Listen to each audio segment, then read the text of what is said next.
본 방송에서 제공하는 투자 정보는 투자 판단에 대한 조언입니다. 방송에서 제공하는 주식의 가치, 가격 상승 및 가격 하락에 대해서는 방송사에서 보장하지 않습니다.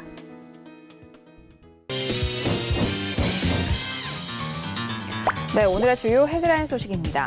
조양호 한진그룹 회장이 최고 경영자 자리에 오른 지 20여 년 만에 대표이사직에서 물러나게 됐습니다. 대기업 총수가 주주권 행사로 물러난 것은 이번이 처음으로 주총 결과에 따라 대한항공은 조원태 사장과 우기용 부사장의 2인 대표이사 체제로 전환됩니다. SK하이닉스의 용인 반도체 공장 설립이 수도권 정비위원회 심의를 최종 통과했습니다. 이에 따라 정부는 반도체 클러스터 조성을 위한 정부 합동 투자 지원반을 구성하고 투자 관련 애로사항 등을 적극적으로 해소해 나가겠다는 방침입니다. 키움과 토스 컨소시엄 등 3곳이 제3인터넷 전문은행 예비인가 신청서를 냈습니다. 사실상 키움증권이 주축인 키움 컨소시엄과 토스를 운영하는 비바리 퍼블리카가 중심이 된 토스 컨소시엄의 2파전이 예상되는 가운데 금융위는 5월 중 예비인가 여부를 결정할 방침입니다.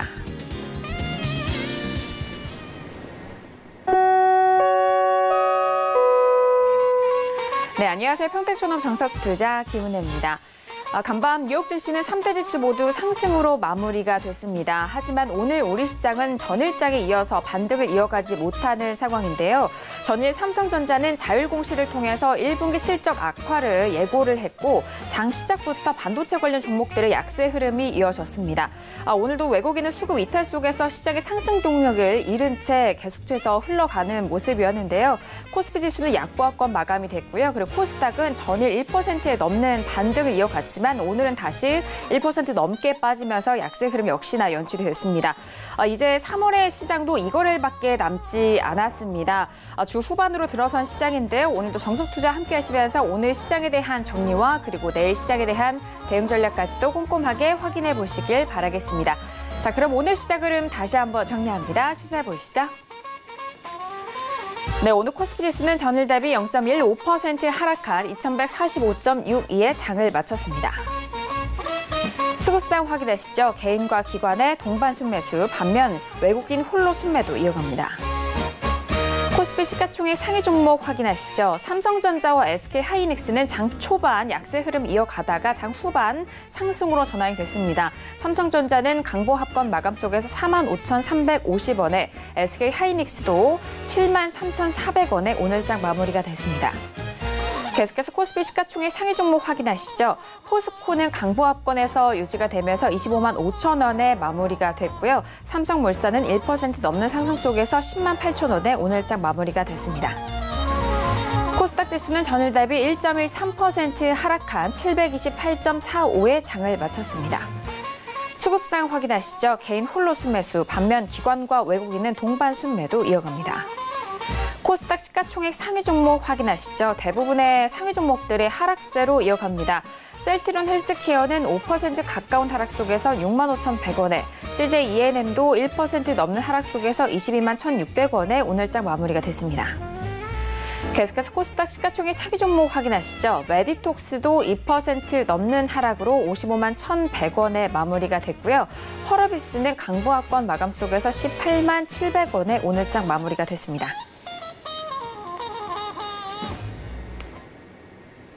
네, 본격적으로 수요일장 정석투자 시작해보도록 하겠습니다. 수요일은요, 봉추 선생님과 함께 할게요. 봉추 선생님 안녕하세요. 네, 안녕하세요. 네, 반갑습니다. 자, 오늘 수요일장이었는데요. 양 지수 모두 약세 흐름으로 하락 마감이 됐습니다.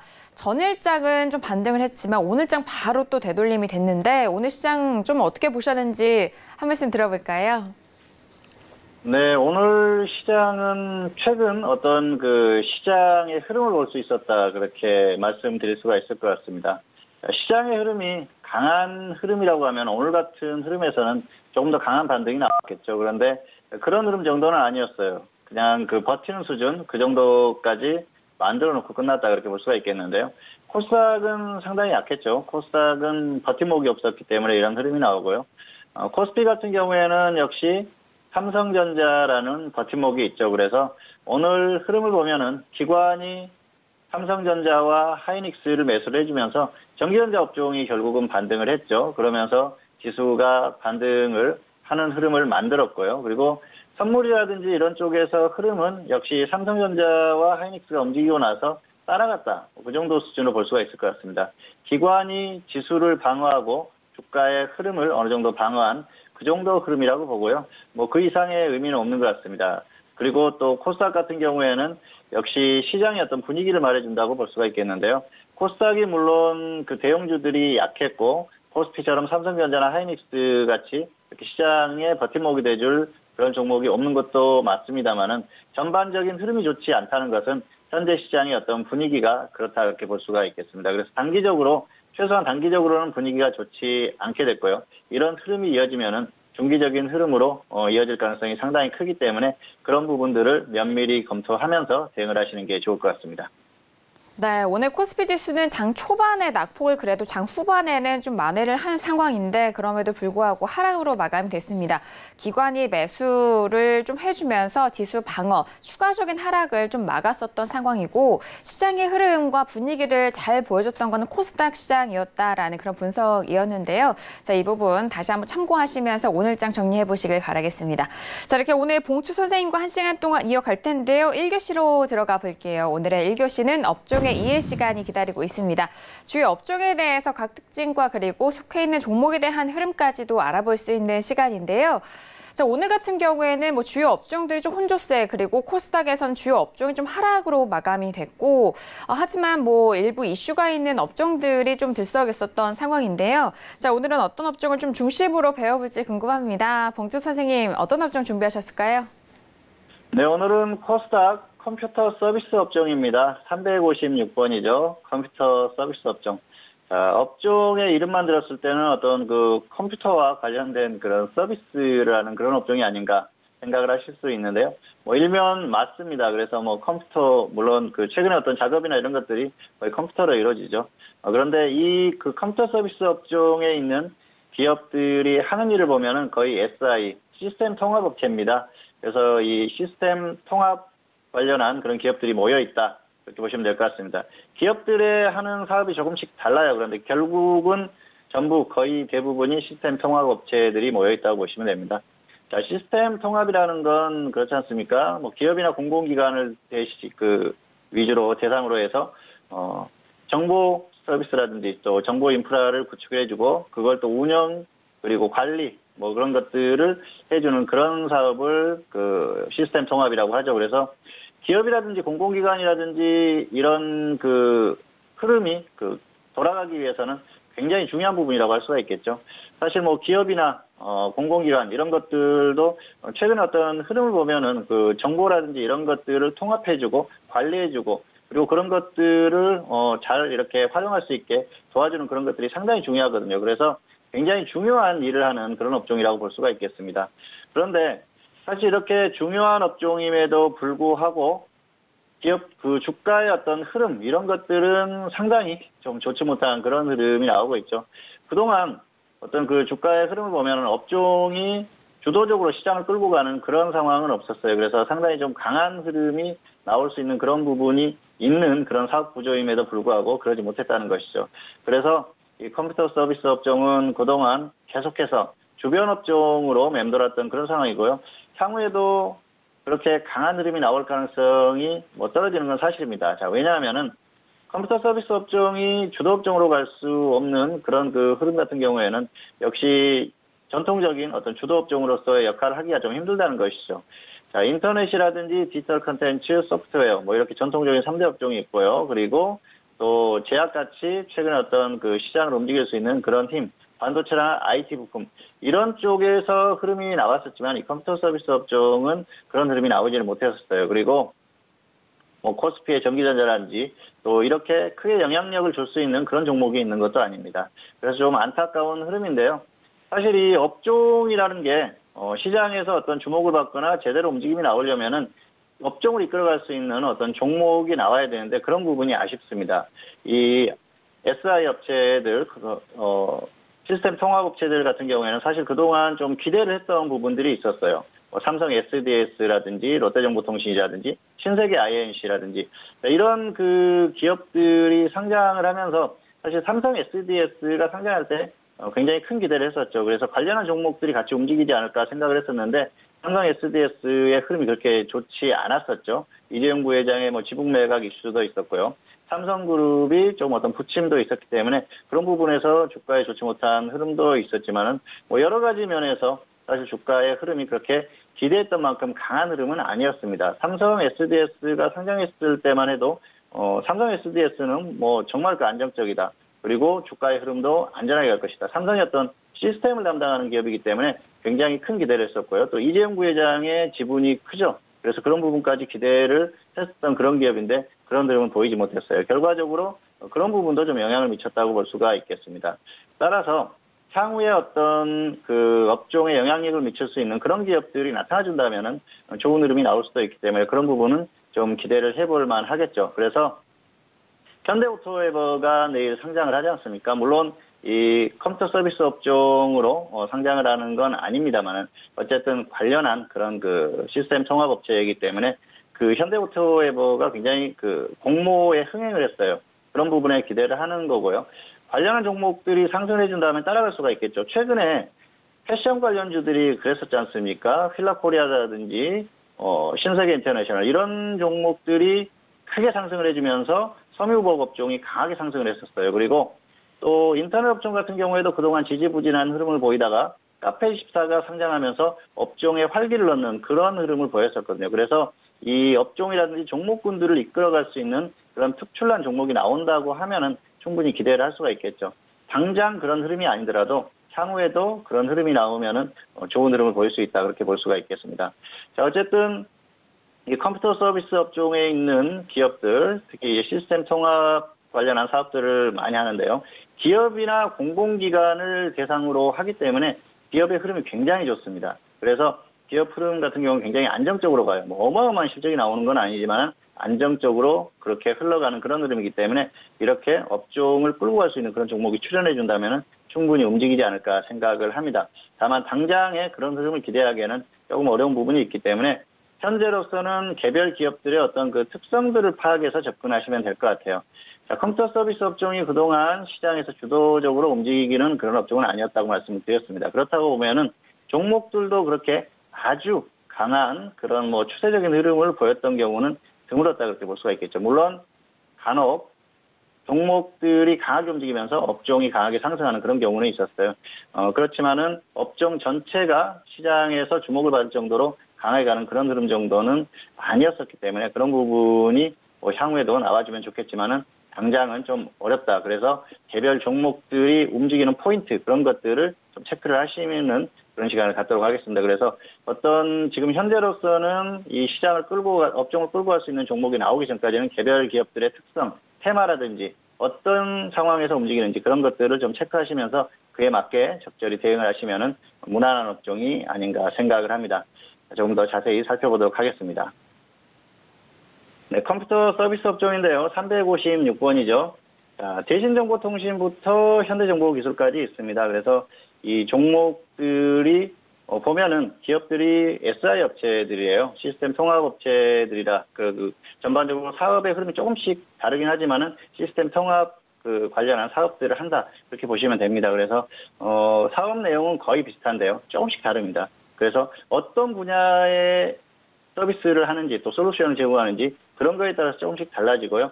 하지만 사업의 어떤 그 전반적인 흐름 자체는 비슷하다는 것이죠. 자, 대신정보통신 같은 경우에는 역시 SI 업체라고 말씀을 드렸습니다. 그리고 보안 솔루션이라든지 또 PDA를 생산하는 그런 기업이에요. 그런데 이 대신정보통신은 테마로 움직이는 종목이죠. 특히 정치인 테마주로 자주 움직였던 종목이고요.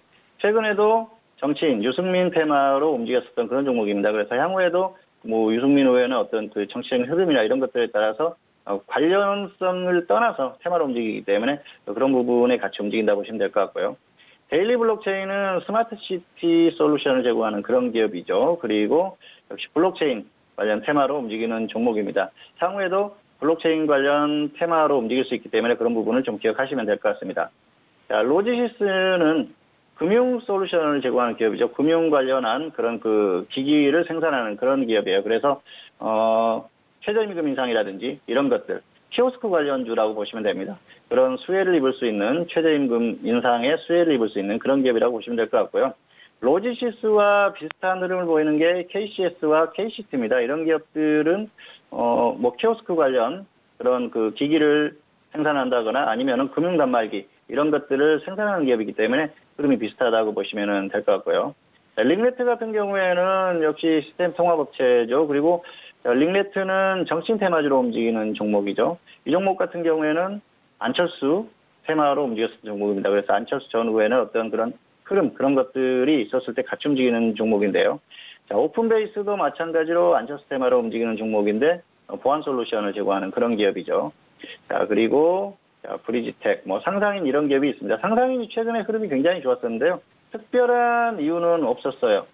그런데 그 뭐 통신 솔루션이라든지 이런 것들을 제공하는 그런 기업입니다. 그런데 흐름 자체가 뭐 특별한 이유 없이 강한 움직임을 보였었던 그런 기업이고요. 쌍용정보통신은 통신사 인프라 구축을 해주는 그런 기업이에요. 과거에 통신사들과 연계된 어떤 그런 그 이슈 또 테마 이런 것들이 형성됐을 때 강하게 움직였던 기억이 있고요. 향후에도 그런 부분이 나온다면 움직임이 나올 가능성이 큽니다. 자, 아이크래프트는 인터넷 핵심망을 구축해주는 그런 솔루션을 제공하는 그런 기업입니다. 역시 뭐 SI 업체라고 보시면 되고요. 5G 관련 테마로 최근에 움직임이 나옵니다. 그래서 향후에 5G 테마들이 움직일 때 같이 움직일 수 있는 종목이니까 기억을 해두시면 좋을 것 같고요. 자, ITS는 기업 자체적으로도 간혹 아무 이유 없이 움직이는 종목인데요. 컴텍 시스템의 최대 주주예요. 컴텍 시스템이 제4이동통신 관련 테마에 엮인 종목이죠. 그래서 제4이동통신 테마들이 움직일 때 같이 따라가는 흐름을 보이기 때문에 그 정도 기억을 해놓으시면 될 것 같고요. 자, 오상자이엘은 기업의 흐름과 상관없이 최근에는 화장품 그리고 바이오 이쪽의 사업에 진출하면서 관련한 이슈가 나올 때 움직임이 나오기 때문에 그렇게 같이 움직이는 종목이라고 보시면 될 것 같고요. 오픈베이스는 앞에서 보안 관련주라고 말씀을 드렸습니다. 그리고 인성정보 같은 경우에는 역시 뭐 여러 가지 솔루션을 제공합니다만은 헬스케어 관련 솔루션 제공 기업입니다. 그래서 원격 진료 관련 테마로 움직였습니다. 과거에는 강한 움직임이 나오던 시기가 있었는데요. 최근에는 원격 진료 관련주들이 그렇게 강한 움직임이 나오지 않고 있어요. 향후에 원격 진료 관련한 이런 종목군들이 움직임이 나온다고 하면 충분히 움직임이 나올 수 있으니까 그런 부분을 좀 체크를 하시면 될 것 같고요. 자, 그리고 정원 NCC 같은 경우에는 뭐 경제민주화 관련 테마로 움직이던 종목인데요. 지금은 뭐 그런 그 움직임 자체가 없기 때문에 크게 뭐 관심을 가질 만한 그런 상황은 아니고요. KCS나 KCT는 키오스크 관련주입니다. 그래서 최저임금 인상 수혜주로 움직이는 그런 종목이고요. 퓨로컴은 금융솔루션을 제공하는 기업인데 바이러스 관련주로 움직입니다. 과거에 메르스 사태가 있었을 때 강한 움직임이 나왔었고요. 그리고 또 정치인 테마주, 반기문 테마주로 움직였던 종목입니다. 지엔코라든지 이런 관계회사가 있기 때문에 관련한 테마로 같이 움직였던 종목이고요. 향후에도 어떤 그 메르스 같은 그런 그 바이러스, 또 백신이나 이런 것들이 움직일 때 같이 움직일 수 있는 종목이기 때문에 기억을 해두시면 좋을 것 같습니다. 그리고 큐캐피탈을 또 관계회사로 되어 있습니다. 그래서 큐캐피탈이 SK증권을 인수하는 그런 흐름이 나왔을 때도 움직임이 나왔었던 뭐 그런 흐름입니다. 그래서 관련한 그런 그 관계 기업들의 어떤 움직임에 의해서 움직임이 나온다. 그 정도 보시면 될 것 같고요. 플랜티넷은 US 사이트를 차단하는 사업을 진행을 하고 있는데요. 뭐 크게 말씀드릴 부분은 없는 것 같고요. 한일네트워크스는 역시 보안 관련 그런 그 기업이에요. 그래서 이 종목은 비트코인 관련 테마로 움직이던 그런 종목입니다. 향후에도 암호화폐나 이런 쪽에서 움직임이 나오면은 같이 움직일 수 있는 종목이라는 걸 기억을 해주시기 바라고요. 현대정보기술은 SOC, 뭐 사회간접자본 이런 것들 관련한 솔루션을 제공하는 기업이죠. 그래서 정부나 공공기관 이런 쪽에 같은 그런 서비스를 제공하는 그런 기업이다. 뭐 이 정도만 기억을 해두시면 될 것 같습니다. 자, 관심 종목 창에 모아봤는데요. 사실 종목들이 이 업종이 한꺼번에 같이 움직이는 경우는 별로 없습니다. 관련한 어떤 테마에 편성해서 움직이는 그런 기업들이기 때문에 그 정도로만 기억을 해두시면 될 것 같고요. 기업들의 흐름을 보시도록 하겠습니다. 자, 현대정보기술인데요. 현대정보기술은 뭐 SOC 사업 그리고 뭐 공공기관이라든지 이런 것들의 어떤 그런 솔루션을 제공하는 기업이라고 말씀을 드렸죠. 기업 흐름들이 괜찮죠. 그래서 흐름이 무난하게 흘러가요. 이 SI 업체들은 전반적으로 공공기관이나 기업을 대상으로 하기 때문에 기업의 흐름 자체는 좋습니다. 자, 한일네트워크스 보실까요? 한일네트워크스도 뭐 꾸준히 실적이 나오는 그런 기업이에요. 역시 그 암호화폐 테마로 움직일 수 있는 그런 종목이다. 기억을 해주시기 바라고요. 자, 큐로컴은 뭐 실적이 이렇게 좋은 기업은 아닙니다. 실적이 별로 좋지를 않죠. 자, 금융솔루션을 제공하는 기업인데요.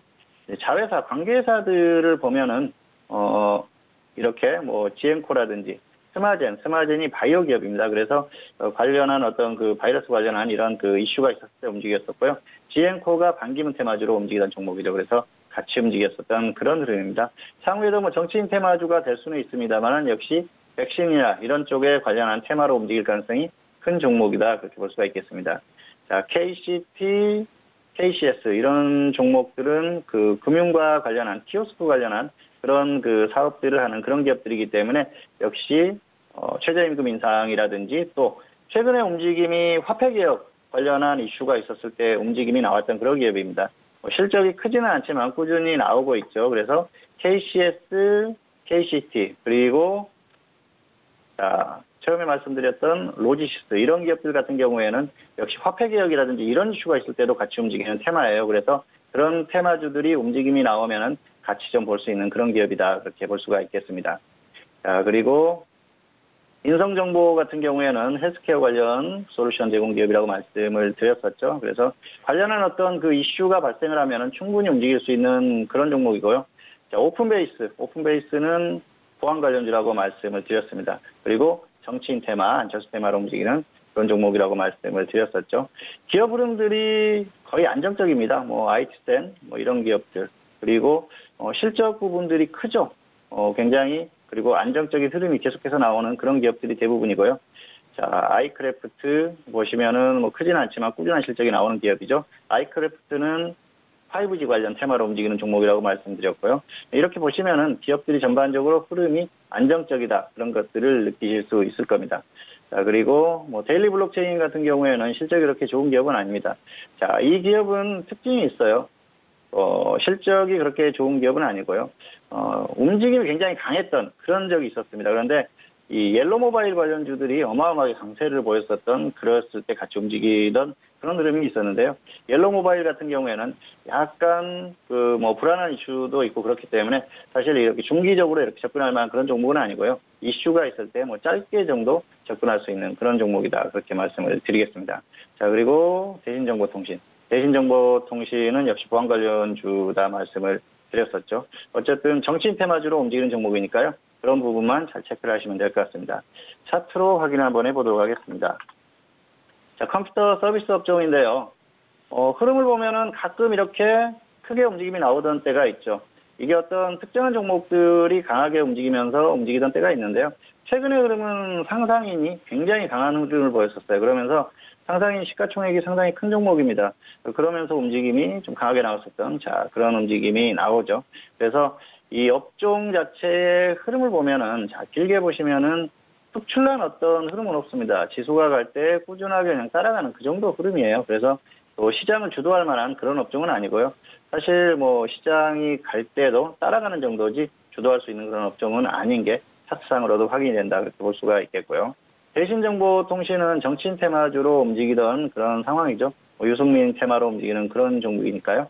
과거부터 정치인 테마로 꾸준히 움직이던 종목입니다. 그래서 향후에도 어떤 그 정치인들의 정치견 행보 그런 것들에 의해서 같이 움직일 수 있는 종목이라고 볼 수가 있겠고요.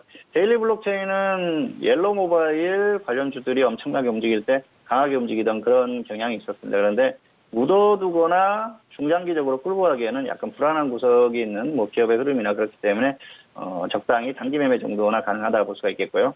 아이크래프트는 재미있는 종목입니다. 이 종목은 아무런 이유 없이 엄청난 급등을 했었던 종목이에요. 자, 이렇게 과거에 특별한 이슈가 없이, 물론 이슈가 있을 수도 있습니다. 그런데 이렇게 엄청난 흐름을 보였던, 단기적으로 이런 흐름을 보였던 종목들은 다시 그런 흐름을 보이는 경우가 많습니다. 그렇기 때문에 이 아이크래프트는 좀 주목을 해볼 필요가 있을 것 같아요. 기업 흐름이 나쁜 기업도 아니고요. 그리고 최근에 5G 관련주로 움직였었기 때문에 이런 어떤 이슈를 가지고 한번 움직임이 시작했을 때는 강하게 움직일 수 있는 그런 부분이 있기 때문에 기억을 해두시는 게 좋을 것 같습니다.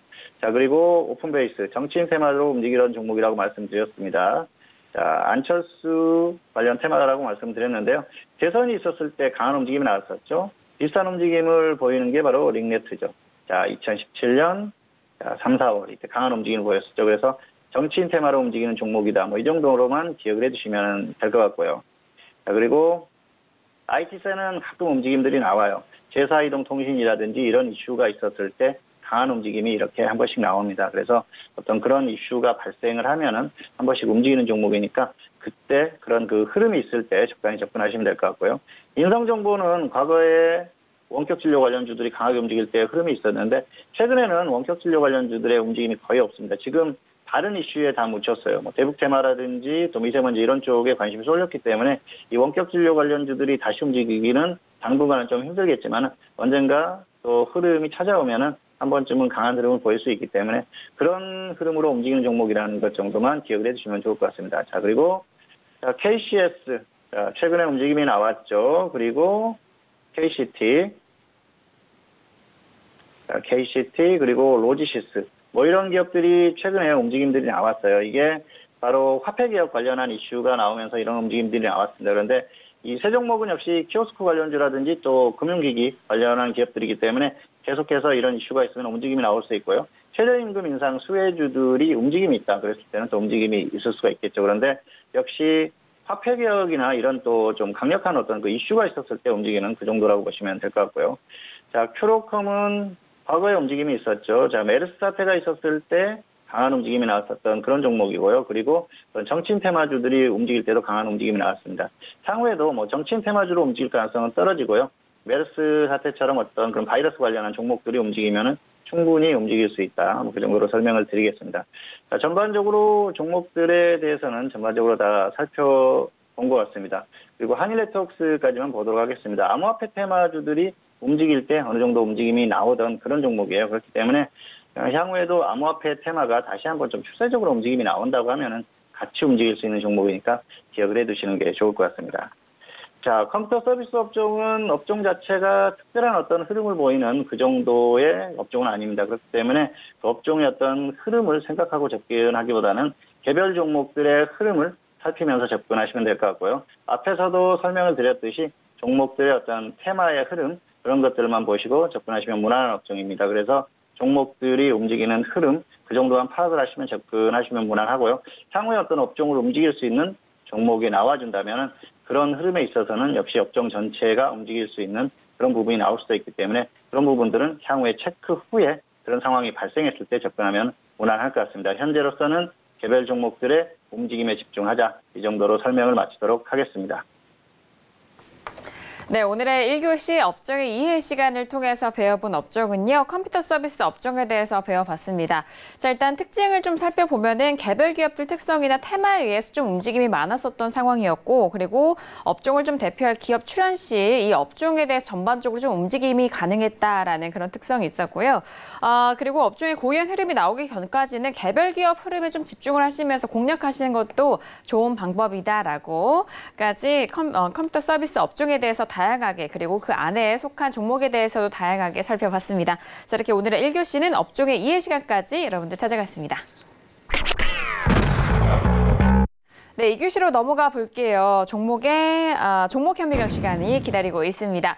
자, 종목 현미경 시간 안에서는 그동안 좀 매매했었던 종목에 대해서 복귀도 해보고요. 그리고 이 흐름에 대해서 앞으로의 대응 전략까지도 알아볼 수 있는 시간인데요. 자, 오늘도 두 가지 종목을 준비하신 것 같은데 또 시청자 여러분께서 관심 있는 종목을 또 가지고 오신 것 같아요. 봉투 선생님 어떤 종목에 대해서 다시 한번 좀 살펴볼까요? 네, 오늘도 두 가지 종목을 가져왔습니다. 빅텍과 계룡건설인데요. 첫 번째로는 빅텍입니다. 빅텍은 앞에서도 말씀을 하셨지만은 최근에 투자자들이 관심이 많은 종목이죠. 사실 이 종목은 제가 굉장히 좀 강조했었던 종목이긴 한데요. 결과는 아쉬웠습니다. 그런데 이 종목은 반드시 또 한 번쯤은 언급을 하고 넘어가야 되지 않나 그렇게 생각을 하고요. 과정은 괜찮았다고 생각을 했는데 결과 자체가 굉장히 아쉬웠던 그런 상황이에요. 오늘 두 종목이 전반적으로 그런데요. 빅텍 같은 경우에도 특히 그렇다 그렇게 볼 수가 있겠습니다. 자, 빅텍은 2018년 12월이었죠. 12월 13일에 추천을 했었고요. 2250원, 2050원, 평균가 2150원 대비해서 선저는 마이너스 10%, 수익은 30% 이상 이렇게 추천을 했었는데요. 당시 이 종목이 추천을 하고 이제 매수가 안 되는 그런 상황이었어요. 가격이 오지 않아서 매수가를 좀 변경을 했습니다. 2,300원, 2,100원 이렇게 변경을 했는데 결국은 매수가 됐었고요. 그리고 1월 17일에 매도를 했었죠. 당시에 수익률을 보면 한 7% 정도밖에 안 됐습니다. 결과적으로는 짧은 기간에 짧은 수익을 거두고 매도를 했었는데요. 최초로 추천했을 때는 중장기로 끌고 갈 종목으로 추천을 했습니다. 그러면서 이 종목은 특별한 일이 없으면은 계속해서 장기 종목이기 때문에 홀딩을 하자 그런 전략을 말씀을 드렸었는데 중간에 이제 전략을 변경을 했었죠.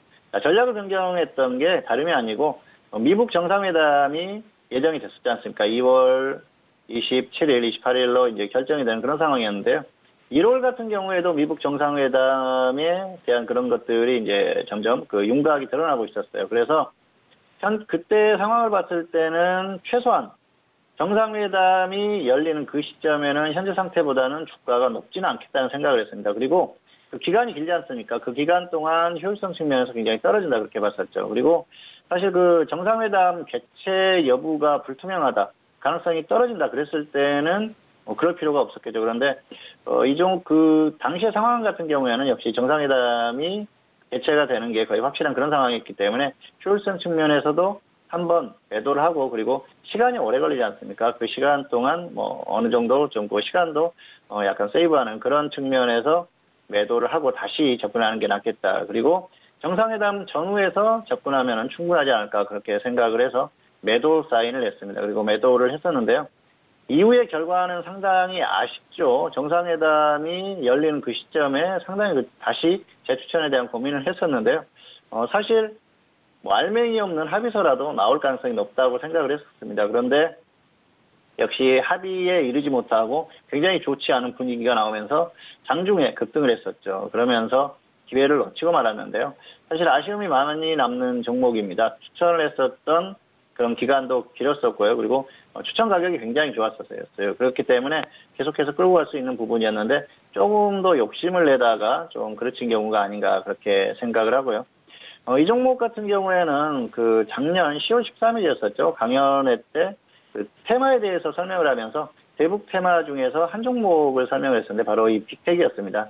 당시에 이제 대북 테마에 대해서 방위산업주에 대해서 설명을 하면서 이런 설명을 했었어요. 방위산업주는 지금 가격 조정을 충분히 받았다.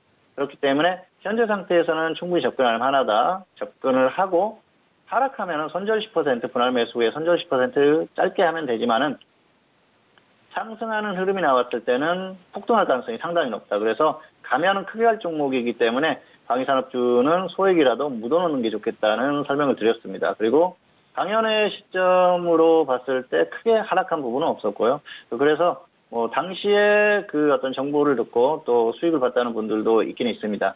그래서 당시에 이 빅텍 관련해서는 역시 그 묻어둘 만한 종목이라고는 설명을 드렸었는데요. 어쨌든 실전에서 추천과 대응 자체가 좀 아쉬웠던 그런 상황이 아닌가 생각을 합니다. 차트 잠깐 보시도록 하겠습니다. 자, 12월 13일에 이 종목을 추천을 했었는데요. 12월 13일이면은 이 정도죠. 그래서 당시에 이제 가격이 2,250원 이렇게 추천을 했었어요. 근데 매수 가격이 안 왔죠. 그래서 매수 가격 자체를 2,300원으로 상향을 했습니다. 2,300원으로 조금 높게 상향을 했죠. 그러면서 여기에서 매수가 됐어요. 여기에서 매수가 되고 그리고 나서 2차 매수는 되지 않고 꾸준히 상승했습니다. 그래서 1월 중순에 매도를 했죠. 그리고 나서 흐름을 보면은 매도 시점보다 그렇게 가격이 높지는 않아요. 그래서 당시에 어떤 그런 그 결정이나 이런 것들이 맞았다 그렇게 생각을 하고 있었는데요. 회담이 끝나고 나서 다음날 정도에 매수를 하면은 충분하겠다는 생각을 했습니다.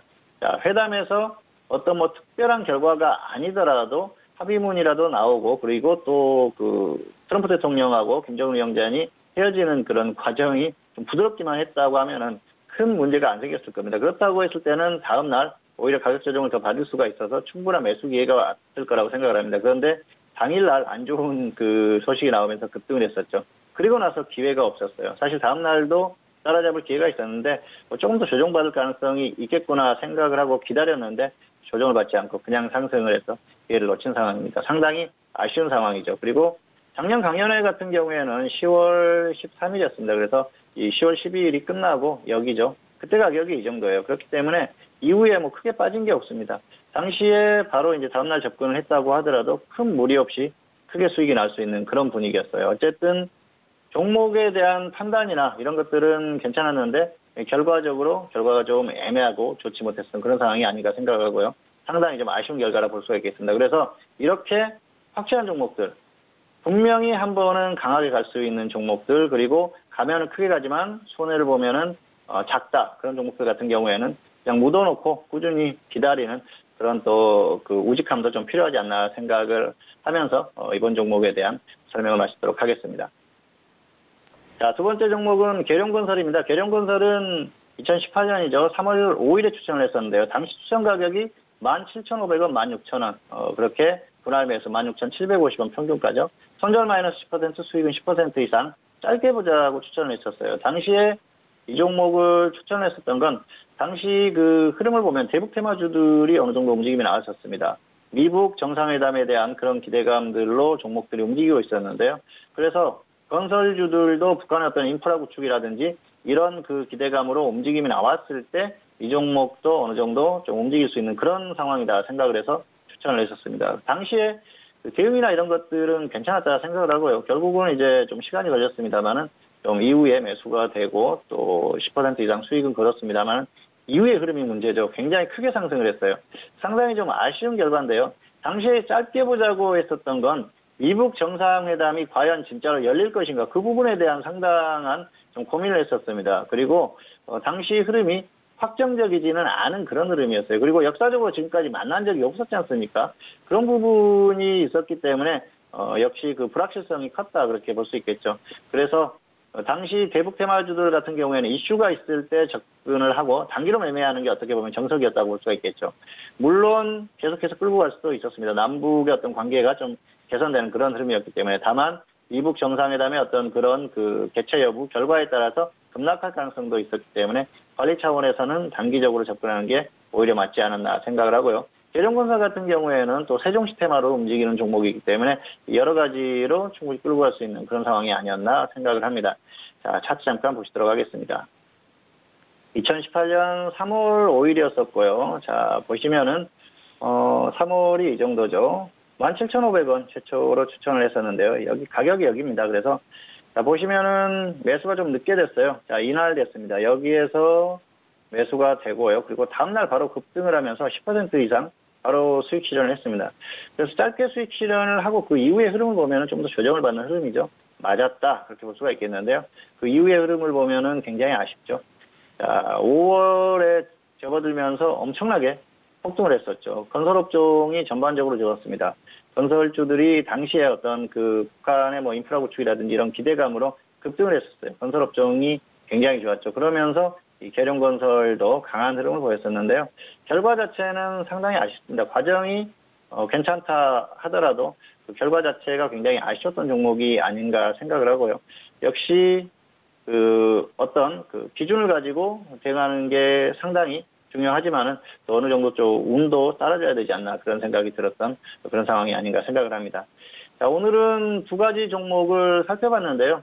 과정에는 충실했지만 결과는 좀 아쉬웠던 그런 종목들인 것 같습니다. 주식 투자가 역시 그 생각했던 것대로 그대로 흘러가지 않는다는 걸 좀 보여주는 예다, 그렇게 볼 수가 있겠고요. 어쨌든 결과가 단기적으로 좋지 않더라도 과정에 충실하다 보면 장기적으로 보면은 결국은 수익을 거둘 수 있다는 말씀을 드리면서 오늘 종목 현미경을 마치도록 하겠습니다. 네, 오늘 2교시 종목 현미경 시간을 통해서 빅텍과 그리고 계룡건설에 대해서 살펴드렸습니다. 이 두 종목에 대해서는 앞으로도 또 꾸준하게 관심 있으신 분들도 많으시기 때문에 단기적인 접근과 그리고 장기적으로 이 두 종목에 대해서 그리고 이슈 관련돼서 어떻게 또 대응해야 되는지 많은 팁 전달을 해주셨으니까요. 참고해 주시길 바라겠습니다. 자, 이어서 선생님 질문 있어요 시간으로 넘어가 볼게요. 오늘도 다양한 질문들 많이 접수해 주셨고요. 첫 번째 질문부터 확인해 보도록 하겠습니다. 자, 오늘의 첫 번째 질문은요. 끝자리 7829님의 질문 확인해 볼게요. 삼양식품을 매수가 72,000원에 비중은 10% 질문 주셨습니다. 자, 오늘 장의 삼양식품의 종가는요. 오늘 강포합권 마감으로 84,900원에 마감이 됐습니다. 지금 수익을 보고 계신 상황인데요. 자, 봉추 선생님, 삼양식품 어떻게 보실까요? 네, 일단 학점은 쉬고요. 매도 후에 관망하시기 바랍니다. 일단 단기적으로는 어느 정도 반등이 나왔다 그렇게 볼 수가 있겠는데요. 반등이 꽤 나왔어요. 단기에 80% 가까이 반등이 나왔습니다. 크게 욕심부릴 상황은 아니고요. 매수가가 낮다면은 그냥 끌고 가도 되는데요. 매수가가 낮지 않기 때문에 지금 적당히 정리를 하시는 게 좋을 것 같습니다. 차트 잠깐 보시도록 하겠습니다. 72,000원에 매수를 하셨습니다. 그래서 매수가가 여기에요. 자, 보시면은 지금 뭐 5일선 위에서 따라잡은 흐름 아닙니까? 단기 흐름이 좋았었죠. 저점 이후에 반등이 나왔고요. 계속해서 반등이 나왔습니다. 반등 조정, 반등 조정. 자, 정상적이었다면은 이런 부분 아니면 이런 부분에서 매수를 했다고 하면 그나마 좀 이해를 할 수가 있는데요. 이건 좀 따라잡은 흐름이에요. 결과가 좋은 것 뿐이죠. 그리고 최근에 강세가 나왔던 게 경영권 분쟁 때문이었는데요. 이게 마무리가 됐습니다. 결과적으로 단기 상승시킬 수 있는 이슈가 마감이 됐고요. 약간 나홀로 종목의 성격이 있어요. 흐름을 보면은 지수보다 강하기도 하고 약하기도 하고 나홀로 종목의 성격이 있습니다. 지금은 낙폭이 과대한 데 따른 반등도 나오고요. 지수가 반등한 영향도 있습니다. 그런데 지수가 다시 좀 불안한 흐름을 보이고 있기 때문에 굳이 매수가가 높은 상태에서 수익이 났을 때 무리할 필요는 없다. 그렇게 볼 수가 있겠습니다. 그래서 여기에서 기다리다 보면은 본전 이하로 내려올 가능성이 높기 때문에 일단 매도 후에 관망을 하시는 게 좋을 것 같습니다. 네, 첫 번째 질문 삼양식품이었습니다. 일단 학점은 C학점 확인이 됐고요. 매수가 대비해서 현재 수익을 보고 계신 상황인데 현재 구간에서 매도 이후에 좀 관망하시면서 다시 보자라는 의견 참고해 주시길 바라겠습니다. 자, 이어서 다음 질문도 이어가 볼게요. 다음 질문은 끝자리 0333님의 질문이고요. 크리스탈 신소재를 매수가 1,580원의 비중은 50% 질문 주셨습니다. 오늘 장의 크리스탈 신소재 종가 먼저 확인을 해보죠. 자, 오늘 장의 종가는요, 오늘 4% 넘게 올라갔네요. 1,535원에 마감이 됐습니다. 지금 소폭 손실 구간이신데, 자, 봉추 선생님은 어떻게 보실까요? 네, 본전에 매도하시거나 직전 저점 이탈하면은 손절하시기 바랍니다. 움직임이 큰 종목이기 때문에 뭐 손절 5%, 10% 이렇게 정하면 금방 이렇게 올 것 같아요. 그래서 좀 직전 저점 이탈할 때까지는 좀 기다려보자는 말씀을 드리고 싶고요. 자, 학점은 B입니다. 어쨌든 매수 자체가 그렇게 좋은 상태는 아니었어요. 그래서 이 종목을 계속 끌고 가다 보면은 결국은 좋지 않은 흐름이 나오지 않을까 생각을 하고요. 자, 최근에 반등했던 것들이 뭐 최대주 변경이라든지 또 중국 관련주들이 강세를 보였어요. 그런 흐름들의 영향을 받았습니다. 조금 더 버티는 흐름이 나오죠. 뭐 최대주 변경 이슈가 나오고 있고요. 오늘 같은 경우에는 CKH가 화장품 사업 진출한다는 이슈로 급등하니까 중국 관련주들이 조금 따라가는 흐름이었어요. 결국은 이게 어떤 추세적인 흐름이라기보다는 단기적인 이슈라는 것이죠. 강하게 가기는 어렵고 단기 흐름은 나왔다고 봅니다. 차트 잠깐 보시겠습니다. 1,580원에 매수를 하셨는데요. 자, 여기에서 매수를 하셨죠. 그리고 비중이 50%입니다. 좀 약간 불안한 매매죠. 가격 조정을 받았을 때 접근하시면 좋은데요. 급등하고 나니까 다시 따라잡았어요. 좀 좋지 않은 매수다 볼 수가 있겠고요. 그리고 비중이 많습니다. 상당히 위험하죠. 여기서 머뭇거리다 보면은 금방 또 손절 구간으로 올 수가 있습니다. 본전 오면은 오늘처럼 본전 터치를 하는 상황이면은 정리하십시오. 그리고 하락하면은 직전 저점이죠. 여기 이탈했을 때는 손절하시는 게 좋을 것 같습니다. 아무래도 이 흐름이 단기적인 흐름이 살아나려면 저점을 이탈하지 않고 버텨줘야 되는데 그렇지 않았을 경우에는 추가 하락 가능성이 상당히 큽니다. 그리고 중국 관련주들이 최근에 단기 흐름이 나오고 조정을 받는 흐름이기 때문에 큰 기대는 무리다 그렇게 볼 수가 있습니다. 그래서 본전 매도하시거나 직전 저점 이탈 시에 손절 후에 관망하시기 바랍니다. 네, 크리스탈 신소재에 대한 부분이었습니다. D학점으로 확인이 됐고요. 지금 소폭 손실 구간인데 반등 시에는 본전 매도 또는 직전 저점 이탈 시 손절 이후 좀 상황 봐서 다시 한번 좀 재접근해보자라는 의견이니까요. 가격대 상황에 따라서 잘 살펴보시고 대응해보시길 바라겠습니다. 자, 이어서 다음 질문도 이어가 볼게요. 끝자리 0692님의 질문이고요. 아시아나항공을 매수가 3,350원의 비중 20% 질문 주셨습니다. 자, 오늘 장의 아시아나항공 종가 먼저 확인해 볼게요. 오늘은 약보합권 마감 속에서 3,420원에 마감이 되는데요. 뭐 앞서 오늘 헤드라인 뉴스도 있었고 관련된 이슈들이 참 많은데 지금은 그래도 소폭 수익을 보고 계신 상황입니다. 자, 봉추 선생님 어떻게 하면 좋을까요? 네, 학점은 C고요. 손절 마이너스 5%, 수익은 플러스 15% 이 정도로 짧게 보시기 바랍니다. 단기에 급락한 폭이 있어서 여기에서 상승이 나온다면 급등할 가능성은 있습니다. 그런데 추세적으로 가기는 어렵다 볼 수가 있겠습니다. 왜냐하면은 어떤 회계에 대한 신뢰가 깨진 부분이 큽니다. 그래서 이 종목을 뭐 외국인이나 기관이나 엄청나게 매수할 것 같지 않고요. 최근에 수급 흐름도 좋지 않습니다. 관리 종목에서 해제됐죠. 그리고 그 감사 의견을 적정을 받으면서 다시 거래가 재개됐는데요. 그런 부분이 있다고 하더라도 역시 그 회계에 대한 신뢰가 깨지게 되면은 상당 기간 진통을 겪을 가능성이 큽니다. 차트 잠깐 보시겠습니다. 3,350원에 매수하셨어요.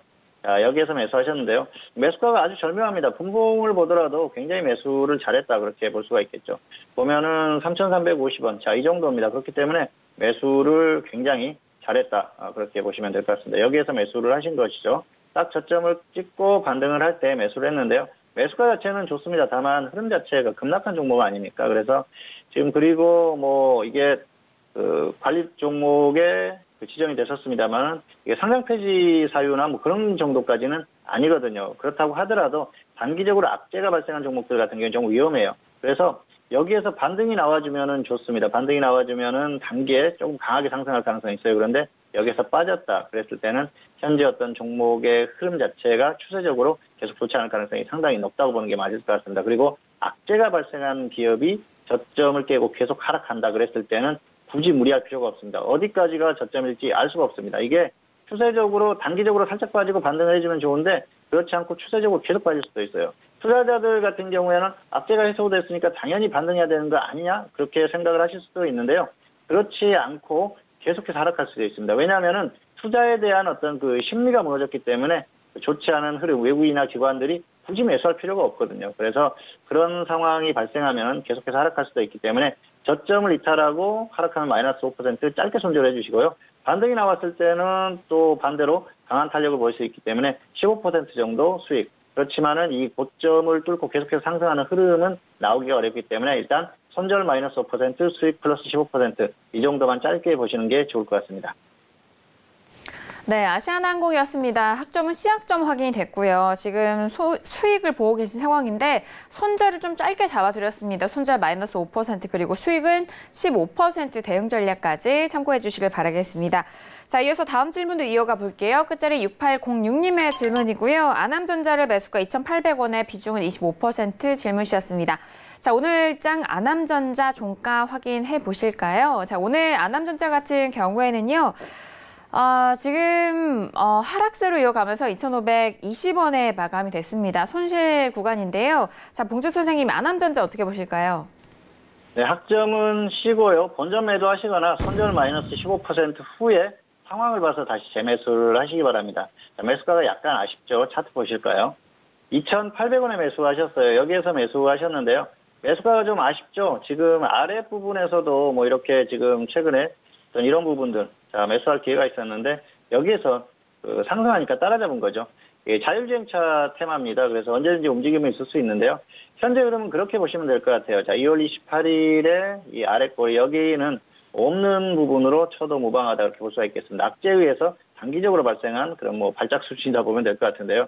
지금 흐름은 자, 이 꼬리를 제외했을 때 저점을 이탈하고 하락하는 흐름이라고 보시면 될 것 같습니다. 자, 서서히 우상향하는 흐름을 이탈했다 보시면 될 것 같은데요. 이 흐름이 어디까지 이어질지 알 수가 없습니다. 자, 이 라인을 그거 가지고 이전에 저점 이탈하지 않은 거 아니야? 그런데 사실 최근에 이 흐름 자체가 깨졌다는 것이죠. 그게 상당히 중요하다고 볼 수가 있겠는데요. 지금 같은 경우에는 어떤 단기적인 추세가 깨졌다고 봐야 하기 때문에 저점을 확인하고 접근하는 게 낫습니다. 그래서 반등이 나와주면 어떤 그 테마주들이 전반적으로 강세를 보이면서 급등을 한다. 그랬을 때는 좀 끌고 갈 필요가 있겠죠. 그런데 그런 흐름이 아니라고 보면은 본전까지 와주면은 매도를 하시고 다시 상황을 봐서 접근하시는 게 낫고요. 그리고 저점 이탈하면은 마이너스 15% 정도 더 이탈하면은 손절 후에 저점 확인 후에 최소한 횡보하는 흐름이 정도 나왔을 때 그때 다시 접근을 하시는 게 좋을 것 같습니다. 네, 아남전자는요, C학점 확인됐습니다. 반등 시 본전 매도 또는 손절은 마이너스 15%의 손절 이후 재매수에 대한 의견까지 참고해 주시길 바라겠습니다.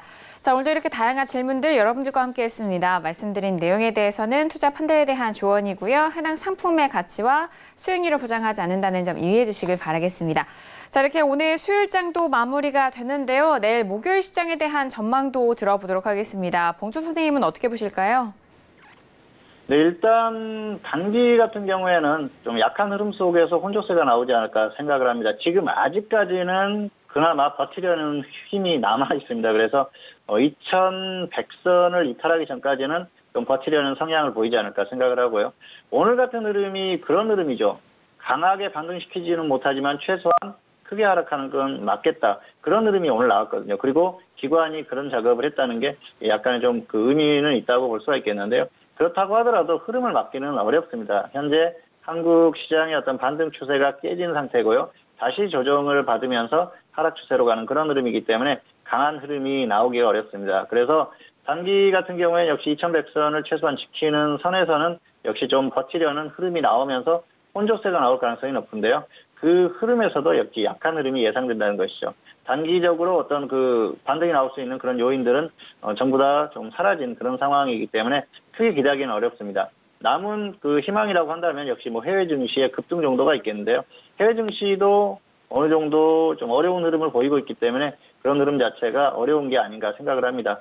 그래서 역시 흐름 자체는 약할 가능성이 높고요. 혼조세 가능성이 높다. 그리고 역시 코스닥이 약한 흐름을 보이지만은 결국은 코스피가 기준입니다. 코스피가 반등을 해주면 또 버틸 흐름이 나오겠지만 그렇지 않았을 경우에는 하락할 가능성이 높기 때문에 코스피를 기준으로 대응하시면 됩니다. 어쨌든 흐름 자체는 좀 약세가 예상된다. 이 정도로 말씀을 마치겠습니다.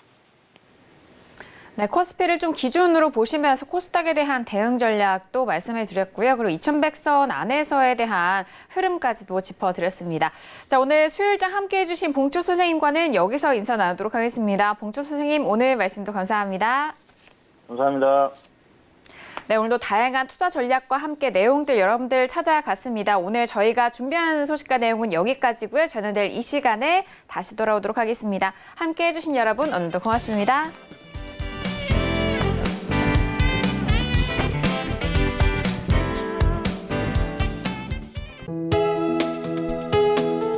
본 방송에서 제공하는 투자 정보는 투자 판단에 대한 조언입니다.